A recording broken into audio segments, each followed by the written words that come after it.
नमस्ते। जब भी हम भारत की तरक्की की बात करते हैं तो असल में हम बात कर रहे होते हैं उसके कामगारों की, है ना?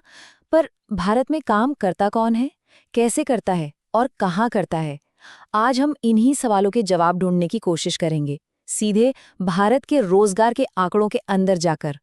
चलिए इस पूरी चर्चा को एक बहुत ही गहरे विचार से शुरू करते हैं और ये विचार है महात्मा गांधी का।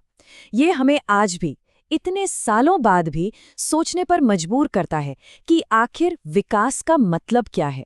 क्या ये सिर्फ मशीनों और टेक्नोलॉजी की दौड़ है या फिर इंसानों और उनके काम की भी कोई जगह है। और यहीं से एक बहुत ही बुनियादी सवाल उठता है, आखिर लोग काम करते क्यों हैं? क्या इसकी वजह सिर्फ पैसा कमाना है? जाहिर है पैसा कमाना तो जरूरी है, लेकिन बात सिर्फ आजीविका की नहीं है, इससे कहीं ज्यादा है। काम हमें एक पहचान देता है, एक सेल्फ वर्थ की फीलिंग देता है, समाज से जोड़ता है और हाँ, देश की अर्थव्यवस्था में भी तो हम इसी के जरिए योगदान देते हैं। तो चलिए अब सीधे आंकड़ों की दुनिया में चलते हैं और सबसे पहले ये समझते हैं कि जब हम कहते हैं श्रमिक या वर्कर, तो इसका मतलब आखिर होता क्या है। देखिए, इसकी शुरुआत होती है एक टर्म से, आर्थिक गतिविधि। अब ये क्या है? सिंपल भाषा में कोई भी ऐसा काम जो देश की टोटल कमाई यानी ग्रॉस नेशनल प्रोडक्ट या जीएनपी में कुछ जोड़ता है, चाहे वो खेत में अनाज उगाना हो या फिर कोई सॉफ्टवेयर बनाना। तो इसी लॉजिक से एक श्रमिक या वर्कर वो हर इंसान है जो किसी भी तरह की आर्थिक गतिविधि में लगा हुआ है। और हाँ, ये जानना बहुत जरूरी है कि इसमें सिर्फ सैलरी पाने वाले कर्मचारी नहीं आते। इसमें वो लोग भी शामिल हैं जो सेल्फ एम्प्लॉयड हैं, अपना काम खुद करते हैं, जैसे कि कोई दुकानदार हो गया या कोई किसान। लेकिन यहीं पर एक बहुत बड़ा और ज़रूरी सवाल खड़ा होता है। उन महिलाओं का क्या जो घर पर या खेतों में बिना किसी पेमेंट के काम करती हैं? क्या उनके काम को आर्थिक गतिविधि माना जाना चाहिए? क्योंकि सच तो ये है कि इसे गिना नहीं जाता और इसी वजह से करोड़ों महिलाओं की मेहनत इन आंकड़ों में कहीं खो जाती है, अनदेखी रह जाती है। ओके, तो इन परिभाषाओं को दिमाग में रखते हुए अब देखते हैं कि भारत की लेबर फोर्स यानी हमारी श्रम शक्ति की बड़ी तस्वीर दिखती कैसी है। तो 2022-23 के हिसाब से भारत की कुल लेबर फोर्स थी लगभग 550 मिलियन, यानी करीब 54 करोड़ लोग। जरा सोचिए ये कितना बड़ा नंबर है। दुनिया के कई देशों की तो कुल आबादी भी इतनी नहीं है। अब देखते हैं कि ये 54 करोड़ लोग हैं कहाँ। देखिए, भारत का लगभग 2/3 वर्कफोर्स यानी करीब 67% आज भी गांव में रहता है। इससे साफ पता चलता है कि हमारी अर्थव्यवस्था की जड़ें कितनी गहरी गांव से जुड़ी हुई हैं। और अगर हम इसी वर्कफोर्स को जेंडर के हिसाब से देखें तो तस्वीर और भी साफ हो जाती है।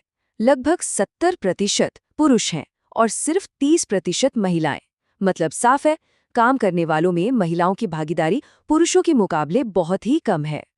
तो हमने ये तो देख लिया कि हमारा वर्कफोर्स कितना बड़ा है, पर असली सवाल ये है कि हमारी पूरी आबादी में से कितने लोग असल में काम कर रहे हैं।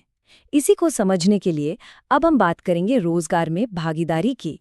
अच्छा, इसको मापने का एक बहुत ज़रूरी इंडिकेटर है जिसे कहते हैं वर्कर पॉपुलेशन रेशियो या WPR। ये बस हमें ये बताता है कि देश की टोटल पॉपुलेशन का कितना % हिस्सा काम में लगा हुआ है। सिंपल। तो ये रहे 2022-23 के आंकड़े। ओवरऑल पूरे देश का WPR है 41.1%। लेकिन असली कहानी तो इन नंबर्स के अंदर छुपी है। देखिए, पुरुषों के लिए ये है 54.4%, लेकिन महिलाओं के लिए सिर्फ 27%। और एक और चीज, गांव में 42.3% लोग काम कर रहे हैं, जबकि शहरों में सिर्फ 37.7%। चलिए इसे और गहराई से देखते हैं। ये देखिए, यहाँ पर ये फर्क बिल्कुल साफ नजर आता है। पुरुषों का WPR 54% से भी ज्यादा और महिलाओं का उसका लगभग आधा, सिर्फ 27%।